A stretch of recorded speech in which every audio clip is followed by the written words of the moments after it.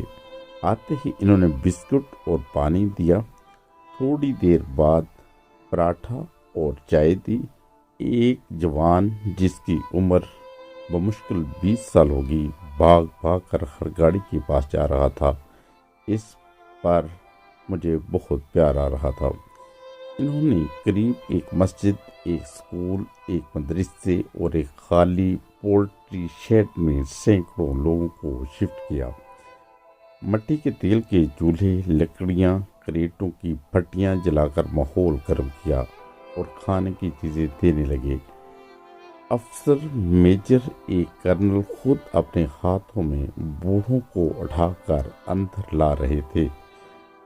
بوڑھے مرد اور عورتیں بلا بلا کر اس کے ماتھے چوم رہے تھے، اور میں، میرا بیٹا اور بہو ایک دوسرے سے نظریں چرا رہے تھے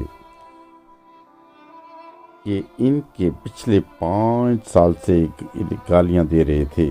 اچھا، وہ فوج کو پچھلے 5 سال سے گالیاں دے رہے تھے اور ہر محفل میں ذلیل کر رہے تھے۔ رات کو سینکڑوں کمبل رضائیاں آ گئی۔ پتہ نہیں اس خلائی مخلوق کے پاس ہر چیز کا حل کیسے موجود ہوتا ہے۔ اور اگلے دن اتوار کو ہم نکلے اور رات تک اسلام آباد پہنچ گئے۔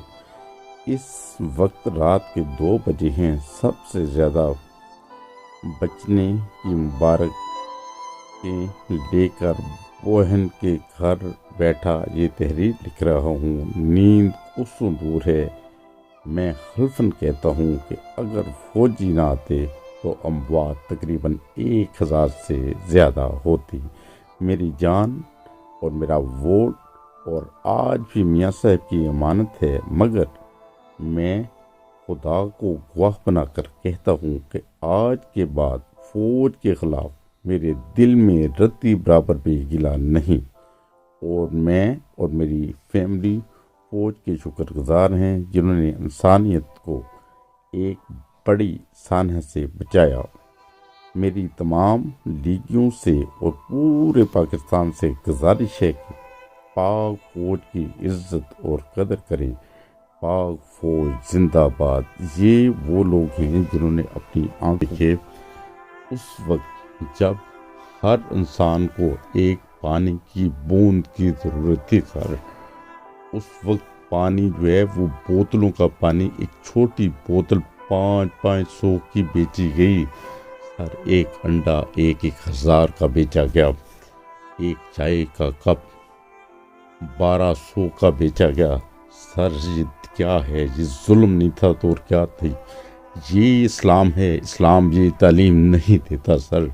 یہ آج اسلام کی تعلیم کو بھلا چکے ہیں۔ خدا کے لیے وہ اسلام کی تعلیم جانے۔ جب ایک جنگ کے دوران صحابہ جو زخمی تھے تو ایک صحابی کی پانی کی آواز آتی ہے کہ مجھے پیاس لگی ہے، مجھے پانی پلا دو۔ اس سے بعد دوسرے صحابی کی آواز آتی ہے پانی۔ وہ پہلے والا پیاسا کہتا ہے اگلے کو پلا دو۔ وہ اگلے کو پلانے کے لیے جاتے ہیں، اس سے اگلے کی آواز آتی ہے، وہ کہتا ہے مجھے چھوڑو، اگلے کو پلا دو۔ یہاں تک کہ 6-7 صحابہ کی آواز آتی ہے۔ ہر دفعہ پانی والا اگلے کے پاس پانی لے کے جاتا ہے۔ جب آخری کے پاس جاتا ہے تو وہ فوت ہو چکا ہوتا ہے۔ جب وہ واپس آتا جاتا ہے وہ سارے فوت ہو چکے ہوتے ہیں۔ یہ ہے اسلام کی تعلیم، یہ ہے محبت کی تعلیم، یہ ہے سر ہمارے پیارے آقا حضرت محمد مصطفیٰ صلی اللہ علیہ وسلم کی تعلیم۔ بدبختی سے ان مسلمانوں نے پیٹرول چوری کرنے کے لیے اس گاڑی میں آئے ہیں۔ جب اس سے گاڑی کا پیٹرول چوری نہیں کرنے دیا یا روکنے کی کوشش کی، اسے چھتریوں سے مارا گیا، اور ایک انڈا، مرغی کا انڈا سر، مرغی کا انڈا 1000 روپے میں بیچا گیا۔ یہ کیا ہے؟ یہ انسانیت ہے۔ خدا را ہوش کے ناخن لے، نبی کریم صلی اللہ علیہ وسلم کی تعلیم پڑھیں، سنیں، اس پہ عمل کریں۔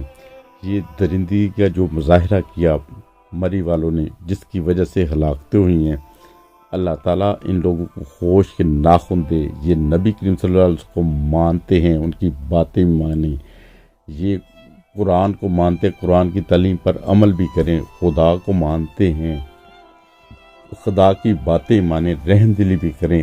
خدا را ایسا کوئی صورتحال پیدا ہو. یہ بہت دردناک واقعہ تھا، بہت دردناک مضمون تھا. اور اس بندے نے اس چیز کا بھی اظہار کیا ہے. جو دیکھیں واٹس ایپ کے اوپر، سوشل میڈیا کے اوپر جو فوج کے خلاف جو بولتے ہیں، جو زہر اگلتے ہیں، انہیں پتہ ہونا چاہیے کہ اگر فوج ہی ہے جو ہر مشکل وقت میں کام آتی ہے، سیلاب آئے فوج، زلزلے آئے فوج، ملک کا دفاع کرے تو فوج، کون سا ایسا کام ہے جہاں پہ کوئی بھی آفت آتی ہے فوجی جاتے ہیں، اپنی جان کی بازی لگاتے ہیں.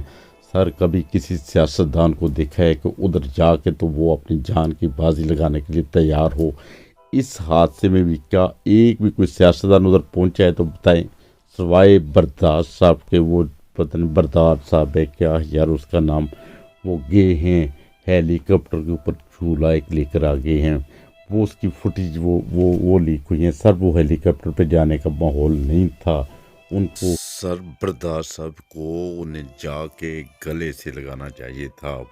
بدبختی کا عالم ہے کہ وسیم اکرم تو وسیم اکرم ہی ہے. بس اللہ تعالیٰ ہمارے ملک کا حامل ناصر ہو، ان لوگوں کو ہوش کے ناخن دے. ہماری یہی دعا ہے. پاکستان زندہ باد، پاک فوج زندہ باد. اور جڑے رہیں ہمارے چینل آستہ واسطہ پاکستان ٹی وی انٹرنیشنل کے ساتھ.